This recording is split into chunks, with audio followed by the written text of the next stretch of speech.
প্রিয় দর্শক মণ্ডলী, আসসালামু আলাইকুম। স্বাগতম আপনাদের সবাইকে আমাদের ইউটিউব চ্যানেল সাজু ভাইয়ে। আজকের এই ভিডিওতে আমি আপনাদের দেখাবো কিভাবে খুব সহজেই যে কোনো ভিডিওতে সাবস্ক্রাইব বাটন অ্যাড করবেন, তা সে মোবাইল দিয়েই হোক বা একদম নতুন ইউটিউবার হলেও। অনেকেই ভিডিও বানান, কিন্তু ভিডিওতে সাবস্ক্রাইব বাটন না থাকার কারণে দর্শক সাবস্ক্রাইব করতে ভুলে যায়। আর তাই আজকের এই ট্রিকটা আপনার জন্য খুবই গুরুত্বপূর্ণ। প্রথমে আপনার মোবাইলে প্লে স্টোর থেকে যে কোনো একটি ভালো ভিডিও এডিটিং অ্যাপ ইনস্টল করে নিন, যেমন ক্যাপকাট, ভিএন অথবা কাইনমাস্টার। অ্যাপটি ওপেন করে নিউ প্রজেক্টে আপনার ভিডিওটি সিলেক্ট করুন। এরপর নিচে ওভারলে অথবা স্টিকার অপশনে যান।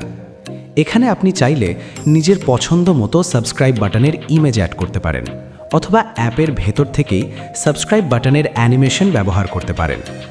এরপর বাটনের সাইজ ঠিক করুন, ভিডিওর কোন জায়গায় দেখাবেন সেটি সেট করুন এবং কত সেকেন্ড থাকবে সেটাও ঠিক করে নিন। সব কিছু ঠিক হলে ভিডিওটি এক্সপোর্ট করে নিন আপনার গ্যালারিতে।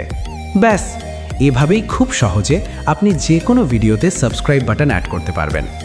ভিডিওটি যদি ভালো লেগে থাকে তাহলে অবশ্যই একটি লাইক দেবেন, বন্ধুদের সাথে শেয়ার করবেন এবং নতুন নতুন মোবাইল টিপস পেতে আমাদের চ্যানেল সাজু ভাই চ্যানেলটি সাবস্ক্রাইব করে পাশে থাকা বেল আইকনে ক্লিক করুন। আজকের মতো এখানেই শেষ। আল্লাহ হাফেজ।